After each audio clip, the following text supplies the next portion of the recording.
What if the only thing you remembered was a lullaby? And what if that lullaby led you to an old garage in the middle of nowhere, where a man had lived in solitude for 15 years after losing his daughter?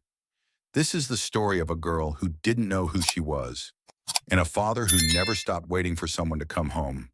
But when the truth comes to light, you won't believe what happens next.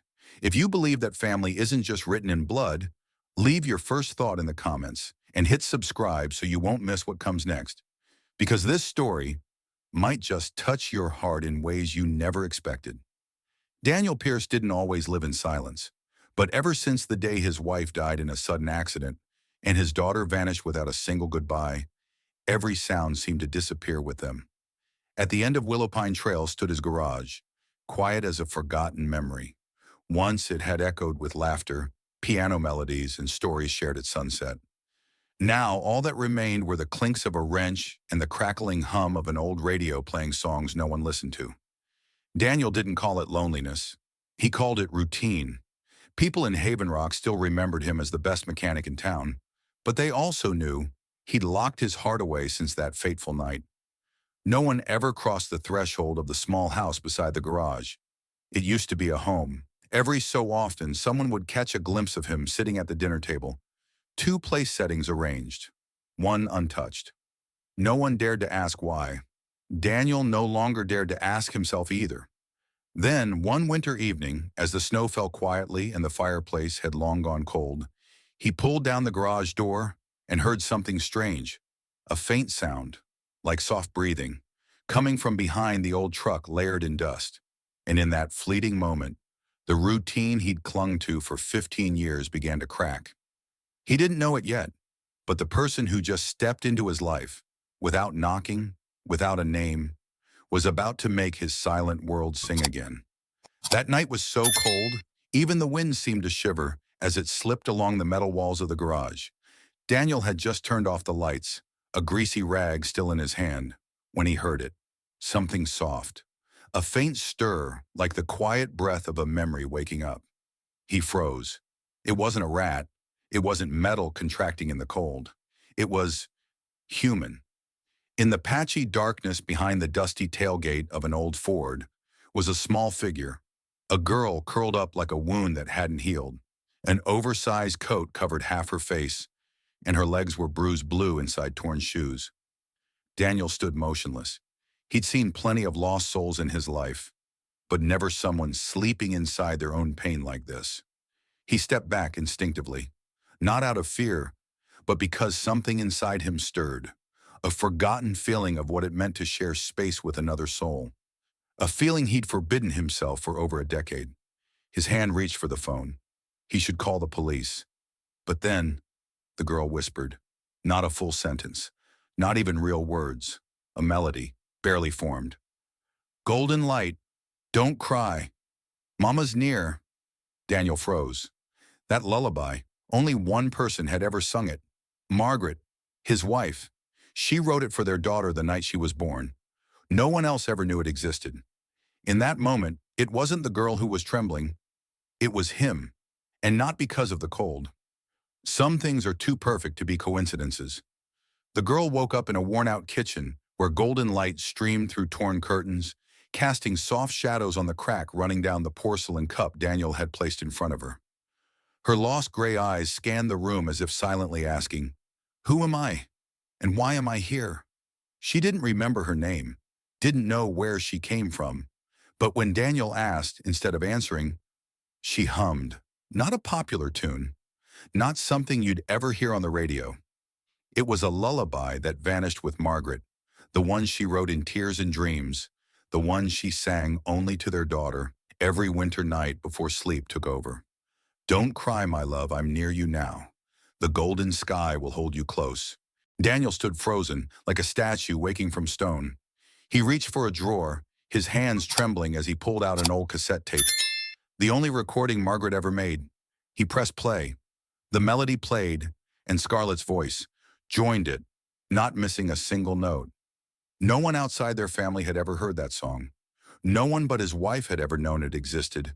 And there she sat, whispering words she'd never been taught. Daniel, a man who believed in engines and silence, now stood before something he couldn't explain. And for the first time in years, his heart let in a flicker of hope. But that hope, would it lead him to the truth? Or to a pain even deeper than memory itself? Daniel wasn't someone who trusted easily, but when Scarlett, the girl with no name and no memory, sat there, shivering in a soaked coat, still unconsciously humming a lullaby only his family had ever known, his defenses cracked like glass meeting winter wind. He didn't ask much, just quietly slipped the torn shoes from her feet, fetched an old blanket from the armchair, and made a cup of cocoa using the exact recipe Margaret once scribbled into her notebook. The little house beside the garage, once a place Daniel had kept shut off from the world, slowly became shelter for two people relearning what it meant to live alongside another soul. Scarlett wandered the space with a strange familiarity. Her fingers traced the worn edge of the wooden kitchen table, lingering longer on the old crescent moon lamp near the hallway. "I think I had one like this," she whispered. Daniel didn't answer, but something in him tightened. Day by day, she began helping in quiet ways, sorting bolts and screws, wiping the dust off the old radio, and once, on a rare sunny morning, she cleared the backyard garden that had sat untouched since the day Margaret died. Daniel never said it out loud, but he started cooking more, playing music more, and sometimes, just sometimes, he found himself waiting to hear her laugh. Scarlett still didn't know who she was, but she was beginning to belong here, in a way that didn't need words. And that was more dangerous than hope. Because if she wasn't his daughter, then he'd have to lose her all over again. Scarlett didn't say much, but her hands told a different story. She couldn't remember how old she was, didn't know if anyone was out there waiting for her, or if anyone ever had. But every morning as Daniel poured 2 cups of coffee and the old heater began its low hum in the kitchen, she would sit at the piano, touching the keys like someone afraid to wake a sleeping memory. And the music would pour out of her as if it had always lived inside. She didn't read sheet music, didn't hesitate. Each note came as naturally as breath. Daniel sat at the table, trying not to show anything, but his knuckles always turned white around the handle of his coffee mug. That piano, Margaret had bought it for Lily's 8th birthday, and Scarlett played it with the care of someone who had once lost something sacred, and now found it again. One afternoon, while dusting the bookshelf, she pulled out an old photo album. Tucked between yellowing pages was a photograph of a little girl with messy hair sitting at that very piano, her eyes wide and innocent, and strangely familiar. Scarlett stared at it for a long time, then whispered, almost asking permission, "This girl, she looks like me, doesn't she?" Daniel swallowed hard. His heart clenched, not from hope, but from the fear that hope might betray him. In that moment, the only thing he knew for certain was that he didn't want her to leave, even if the truth said she was never his to begin with. At first, Daniel told himself it was all just coincidence. The lullaby, the mannerisms, even the way Scarlett sat at the piano and tilted her head, just like someone he once knew. But then one afternoon, as she tied her hair back to do the dishes, he saw it, a small crescent-shaped scar just beneath her hairline at the nape of her neck, in the exact spot his daughter once had one. He froze, his grip on the chair tightened so hard it creaked under his fingers. Scarlett didn't notice. She just smiled and asked if he wanted more sugar in his tea. But Daniel's heart was no longer still. He began watching more closely, quietly noting how she bit her lip when nervous, just like Margaret used to say Lily did. How she played the piano without looking at the keys. How she sat on the porch every morning in the exact same spot his daughter once braided grass. And then came the dreams. Midnight visions of Lily running through the fog, calling Dad with a raspy voice. And Daniel, driven not by memory but by longing, always reaching out to catch her. He knew he needed answers. But he also knew, if those answers weren't what he hoped, he'd lose Scarlett all over again. So one evening, while Scarlett was writing something in Margaret's old notebook, Daniel sat beside her and spoke barely above a whisper. "Would you be willing to take a DNA test? We could find out." Scarlett looked up, Her eyes widened, not from fear, but from a hope she'd never dared to name. Daniel knew he couldn't wait any longer. Faith couldn't rest on faded memories or matching scars. He needed the truth, for her and for himself. And the only person he trusted to help him find it was Sam Tate, his old friend, once the town sheriff, now retired and living near the Forest Gate outpost. Sam didn't ask questions. He looked at Daniel with a gaze that spoke volumes, familiar, steady, and real, then gave a quiet nod. "I'll take care of everything." The sample was sent off in silence. The days that followed felt like the entire house was holding its breath. Scarlett tried to act normal, still poured the coffee, still hummed at the piano. But Daniel saw the stillness in her, the way her fingers clutched her journal until the edges curled. And then one afternoon, the white envelope appeared in the wooden mailbox. No label, no note. Daniel handed it to her, his hand cold as lingering winter air. Scarlett opened it with trembling fingers. She read, once, then again. And when she looked up, tears had already begun to fall, not from pain, but from something worse, emptiness. "I'm not your daughter," she whispered. Daniel said nothing. There was no anger, only a silence, sharp and sudden, like a melody cut off mid-song. Then he stepped forward and gently took her hand. "You're not the Lily I lost," he said softly, "but you're someone I can't bear to lose. Not again." During the quiet days of waiting for the DNA results, Daniel and Scarlett lived as if time had paused, and every loss they'd endured was just a rest note in a much longer song. Scarlett began each morning by making coffee for the two of them, sometimes too strong, sometimes spilling onto the counter, but Daniel always drank it to the last drop. She laughed while fixing a spark plug, scrunched her nose when grease smeared her cheek, and carefully jotted down everything he taught her in Margaret's old notebook. In the afternoons, she played the piano, not to remember, but to be present. The notes slowly became a language of their own, and every time Daniel heard them, he didn't feel pain anymore. Just peace. She wasn't just learning how to live here. She was rebuilding herself from the broken pieces of forgotten memories, peeling potatoes, replanting flowers near the doorstep, writing little lines at a time in Margaret's journal. "I'm not sure who I am," she once wrote, "but here, I don't feel lost anymore." Daniel read those words on a rainy night. He didn't say a thing. He simply replaced the porch light and made her another cup of cocoa just the way she liked it. The cabin at the end of Willowpine Trail, once filled only with the crackle of firewood, now echoed with laughter. Not loud, not constant, but enough.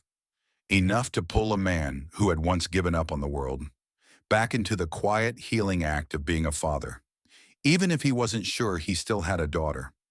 The envelope had been opened, the paper had been read, and the truth hadn't changed. Scarlett wasn't Lily, Daniel's biological daughter.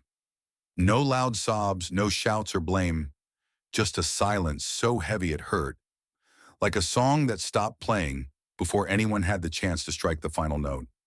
Scarlett sat by the window, clutching the journal in her hands, eyes distant. "I really believed I was your daughter," she whispered, "right up until I held that paper." Daniel sat across from her, saying nothing at first, but inside it wasn't disappointment he felt. It was the fear of losing something even more important than blood. "I didn't lie to you," she said gently. "I just wanted to stay, not because of who I am, but because this place makes me want to become someone." He stepped forward, slowly, then placed his hand over hers, the same way he always fixed something broken. No force, no rush, just offering a second chance. "Then stay," he said, "not because you're my daughter, but because you're Scarlett, the one who brought music back into this house." She smiled, shaky but real. The question was no longer, are we connected by blood? It was, can we choose to be family, even without it? And somehow, that choice was more beautiful than anything else. The morning after the truth came out, Scarlett sat alone on the porch steps, watching the first rays of sunlight pierce through the pines beside the garage. Her name wasn't Lily. Her memories hadn't fully returned. But for the first time, that didn't scare her anymore. Daniel stepped outside carrying 2 mugs of coffee. a ritual neither of them had planned, but one that had quietly become part of their unspoken language. He handed her the blue cup, his hand trembling slightly, as if still asking himself, "Will she leave?" Scarlett took it, sipped gently, then said softly, "I used to think I had to remember who I was, to know where I belonged. But now I understand. Being chosen to stay is also a way of becoming someone." Daniel didn't answer, but in the silence of his gaze there were 1,000 unspoken words. A part of him was ready to call her his daughter. Not because of a DNA test, but because she'd been there, in every quiet moment, every song, every silence that no longer felt empty. "I'm keeping the name Scarlet," she said, "not because I was born with it, but because I choose it, just like I choose this place. And I choose you." Daniel nodded, words caught in his throat. There was no ceremony, no legal documents, just a man who had once lost everything, and a girl who had once been lost. And between them, a family not bound by blood, but by a heart big enough to let love in. The garage had once been Daniel's closed-off world, just the clink of wrenches, the scent of motor oil, and the lingering shadows of the past. But ever since Scarlett stayed, those rusted corners began to wear a new coat of paint and the warm aroma of roasted coffee. She didn't call it a shop. Scarlett named it the Wren and Socket, after a little bird she once sketched in her journal, and the thing that first connected her to Daniel, a jammed car socket. Every morning she opened the doors early, brewed espresso strong enough to stir memory, and played that old lullaby, not to remember but to share. At first, people came for brake checks and spark plugs, but then they started staying longer, just to sit quietly and listen to the piano drifting from the far end of the garage. A melody old, warm, and strangely familiar, like something they might have once heard in a childhood dream. Daniel worked on cars up front. Scarlett made coffee and hummed tunes in the back. No one said it aloud, but all of Haven Rock knew. Something had changed. It wasn't just a garage anymore, and it wasn't just a cozy corner for caffeine. It had become a space for those who'd ever lost their way, a place where sometimes all it took to begin again was a lullaby and someone willing to listen. And there, between the clatter of tools and the scent of coffee, a father who had lost his child and a girl who had once forgotten herself rewrote the meaning of home. No one ever expected a lullaby playing on a small-town radio to reach the heart of someone hundreds of miles away. But that morning, between a weather update and a firewood ad, the gentle notes of a piano floated through the airwaves. Scarlett's morning melody from the Wren and Socket. And in a quiet house on the outskirts of Rivenshore, Grace Harper sat bolt upright, dropping her teacup. She couldn't believe her ears. "Isabella, my granddaughter," she whispered. "That's the song she used to hum before she disappeared, 15 years ago." Her hands trembling, not from age but from a hope long buried, she called the radio station. I, I'm not sure," she said, voice cracking, "but I think I know who played that song." That afternoon, Daniel received the call. Scarlett stood silently nearby, listening as Grace described a little girl named Isabella Lane. Curly hair, gray-blue eyes, and a lullaby her mother had written as a final gift. Scarlett trembled. It was a name she didn't remember, but it lived in her music, in the way her fingers moved across the keys. No one rushed to confirm anything. No one claimed answers too soon. But from that moment on, a new door quietly opened, not to erase the name Scarlett, but to place beside it a new possibility. A piece of her past was coming back. And this time, someone was waiting on the other side. Scarlett didn't say a word the entire afternoon after Grace's call, but her eyes, usually bright and curious, looked clouded, as if a soft fog had settled behind them. She sat by the window, staring out at the patch of dirt where Daniel always washed his hands after finishing a job, her stillness heavy, as if something deep inside her had quietly shifted. After several calls, Daniel helped her reconnect with Grace. The old woman's voice was frail, but her memories were sharp, like shards of glass that had never broken. "She used to be afraid of the dark," Grace said softly. She had a nightlight shaped like a star. It was always on. Scarlett turned her head toward the corner of the room, where that same star-shaped lamp still sat, the one she had found in the attic. And for the first time she cried, not from loss, but from the sudden realization that something in this world may have once belonged to her. Fragments of memory once meaningless began to rearrange themselves like pieces of a long-lost puzzle. A familiar note, a photograph Grace mailed days later, of a messy-haired girl smiling beside a piano. Scarlett didn't remember the photo, but she recognized the way the girl tilted her head. It was the same way she tilted hers every time she played that lullaby. Daniel said nothing when he saw the picture. He didn't ask. He didn't push. But his eyes followed her, soft and steady, like a man quietly bracing to let go of something he'd come to love and might have to lose again. And Scarlett, or perhaps Isabella, began to understand. This wasn't just about recovering memories. It was about choosing which name she would carry forward into the life she now belonged to. The morning she decided to meet Grace, Haven Rock was cool, sunlit but not warm. Scarlett stood by the old workbench, her fingers gently brushing the edge of the handkerchief Grace had sent, stitched in silver thread with the words, "For Isabella, my little bird." She wasn't entirely sure who she was, but her heart knew this much. She wasn't alone anymore. No longer the lost girl, no longer a melody without words. Daniel stood on the porch, watching her pack the small bag. He didn't ask, "When will you be back?"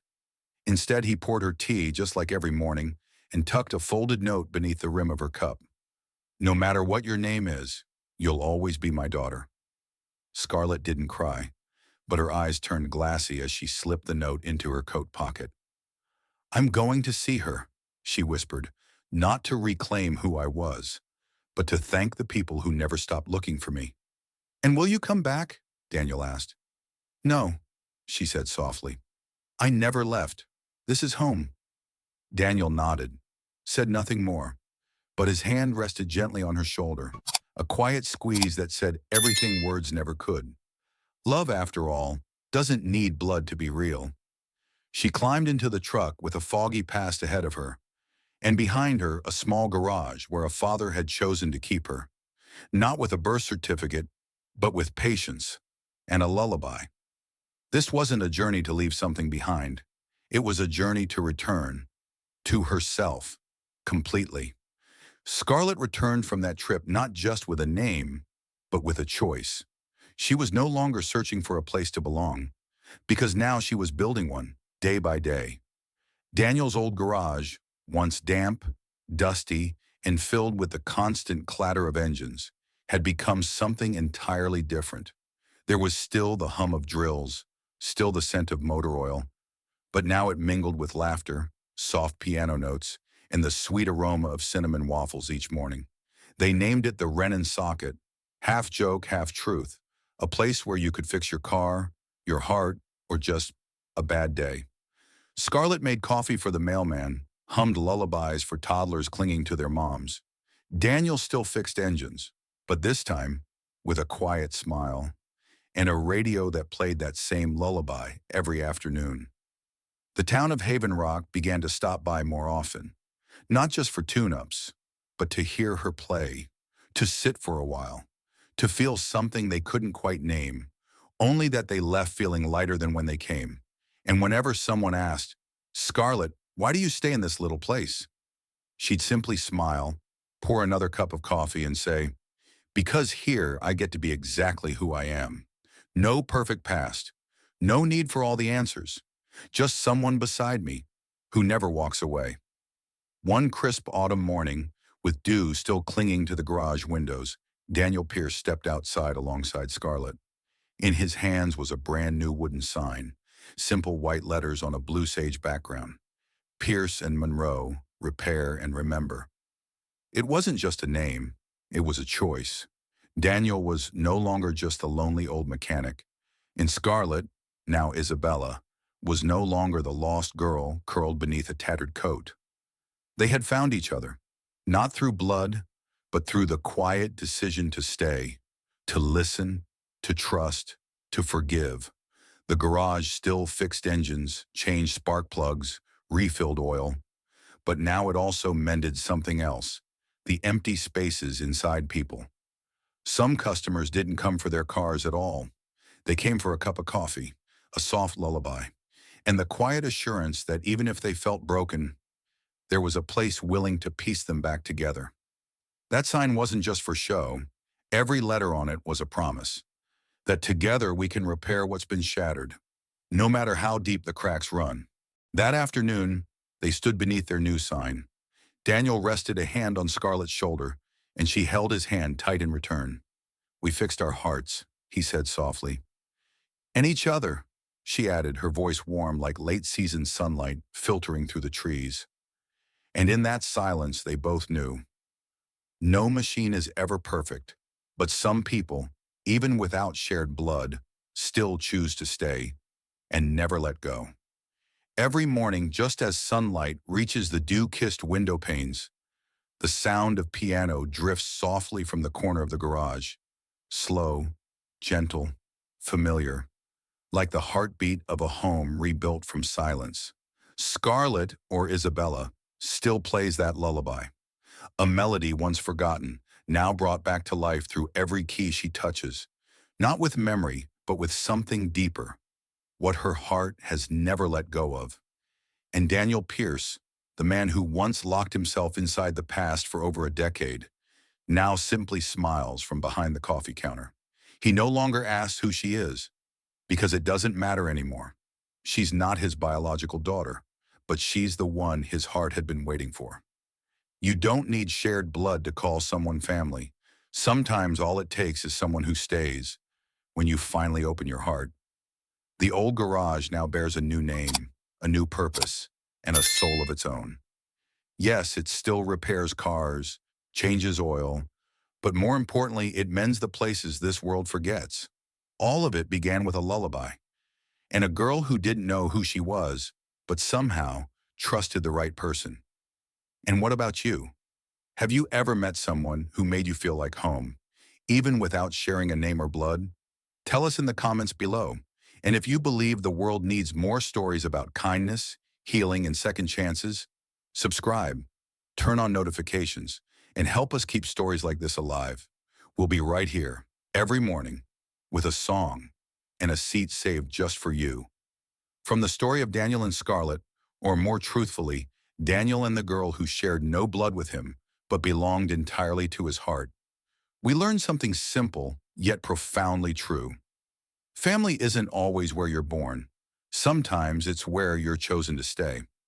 In life, we often chase origins, names, DNA, perfect matches, forgetting that what we truly long for is a place to return to, someone who listens, and a love that asks for nothing in return. Daniel had lost everything: his wife, his daughter, and even pieces of himself to a grief too deep for words. Then Scarlett appeared, like something no logic could explain, bringing with her an old melody, familiar eyes, and a quiet presence that shook his world. They hoped, then hurt. But instead of pulling away, they stayed. And in that choice, they transformed a forgotten garage into a home filled with laughter, warm coffee, music, and quiet kindness. So what's the lesson here? That sometimes what we've lost never truly returns. But if we're brave enough to open our hearts, something else, something different, not identical, but beautiful in its own way, might walk in. And when it does, don't ask why. Just hold on to it. Because maybe, just like Daniel realized, it never mattered who she used to be. She had already become everything he needed.